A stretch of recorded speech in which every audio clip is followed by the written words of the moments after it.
America's fentanyl crisis continues to decimate our nation's youngest people. Schools have no choice but to stockpile Narcan, the life-saving medication used to reverse deadly opioid overdoses. The shocking reason why? More than 75% of adolescent overdose deaths last year were from fentanyl poisoning. But our country's youth drug problem doesn't stop there. Marijuana use among children has soared 250% over the last 20 years, surpassing alcohol as a drug of choice for those under the age of 18. Okay, why do you think, Geraldo, that they went from alcohol to marijuana? And we're talking about young kids now with the THC something like 250 times stronger than it was. I understand how controversial this will sound, but I believe that alcohol is more dangerous to youngsters particularly than marijuana is. And I think Why? that because... No one's died from pot. Exactly. And when you see the ravages of a real drunken alcoholic, it is so sad and so pathetic. And there is a physiological destruction that happens. You know, from the 1970s, 1974 on, I was a member of the National Organization for the Reform of Marijuana Laws. And so this is going back now almost 50 years. I thought what's happening now would have happened long ago. I'm not advocating marijuana. I think it should be legal. I think that adults have to make informed decisions about it. Kids will be kids.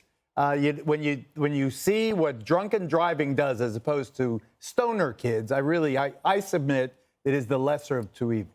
Do you agree with that, Jesse? No.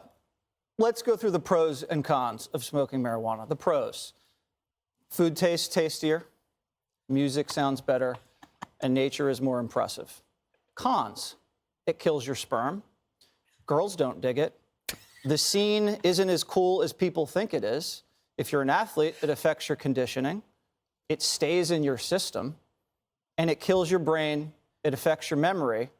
And from what I've heard, and I've never really experimented with that stuff much at all. Oh, please. But from what I've heard, it's really not that good for you. Why do you say girls don't dig it? Girls don't like the scene. And they what don't about like the alcohol? scene. What about Girls like the alcohol? alcohol scene. They do not like Are guys you that are kidding? into They that. don't like alcohol? No, they like alcohol. They like parties gonna with say. alcohol. They don't like the scene with the guys smoking. It's not a cool scene for them. Okay, all right, Dana, let's talk And about nothing the that I fact. just said was wrong. Yeah, But it okay. doesn't matter. Why? Let him go. I have a bigger picture. No, it doesn't matter Gave me the what monkeys. it doesn't matter what you think or feel about the drug, because that's just your opinion. Some of it could be right, some of it's wrong. I would maintain that most of it is wrong. But it doesn't matter. It doesn't matter. Alcohol has been illegal for people under 18 forever. And pot just surpassed it. So we know that making something illegal doesn't really matter. The great thing about the Five, though, is we offer practical advice. We don't just condemn things. We don't say this should be banned and this should be legal, because that's not us. Leave that for other shows. I want to talk about fentanyl. What is the solution for that, right? And the solution is we make it acceptable and reasonable to discuss taking out the cartels with military, turn the fake war into an actual war. We've invaded countries for less. Grenada did nothing like what these cartels are doing to us. We're losing 100,000 people a year to this, and they aren't junkies. They are kids who aren't buying fentanyl, but they're buying something that has fentanyl in it. That goes to the next point. That's the demand piece. Here's the supply piece. The desire for recreational oblivion, using substances, is universal and unstoppable. Laws will not change that. They never have. Alcohol just got there first, Jesse. That's the only reason why you like alcohol more than pot, because alcohol you're comfortable with because it got there first. But remember, there was prohibition. And as long as we restrict safe, prescribed, over-the-counter relievers, because we do have a right to relief, there will be a black market for those drugs that will be fraught with risk, and you will have a Russian roulette on the street, and your kids who aren't buying fentanyl, they might be buying other things. You're putting them at risk. Okay, 75% Can I just say one thing? Greg gave me a great idea. If you want to frame the cartels, what you do is you plant the seeds that they're in bed with the Russians. That's how you get the U.S. military to go after the cartels.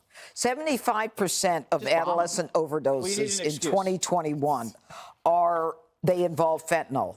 I suspect it's even more than that. I'm not sure they do autopsies on all of them. But it comes from China, through Joe Biden's open border. And he said yesterday that he's got more important things to do than deal with it.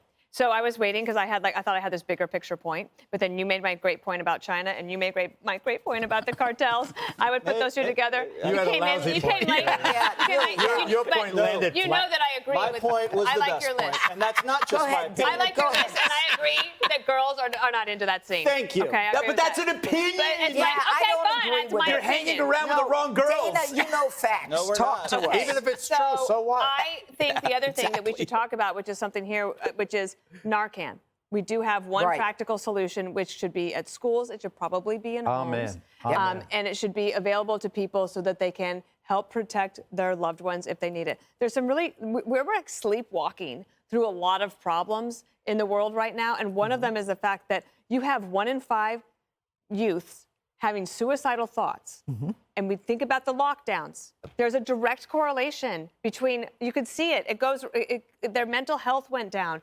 They're not showing up to school. We have professors saying that students just aren't showing up. If you didn't go to college, you're not showing up to your job.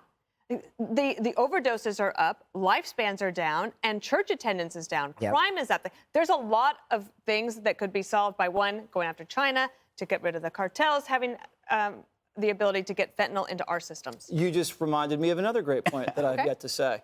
If you're going to have Narcan at schools, why don't you have guns? Because if Narcan can save a life, a well-trained person with a gun could also save What life. about fentanyl testing? One of the swabs? things that they've Swabs? done is 27 states have passed laws allowing for Narcan in the schools between kindergarten and 12th grade. They actually need to pass a law to get that Narcan in those schools. But you're for it, right? Absolutely. Yeah. Absolutely. I provided it to cops when I was a DA, and that was a long time ago. Hi, everyone. I'm Brian Kilmeade. I want you to do me a favor. I want you to click to subscribe to the Fox News YouTube page. This is the only way that I know for sure that you're not going to miss any great commentary, any great news bites, any great interviews coming your way on Fox. You can get it all here on YouTube. So subscribe right now.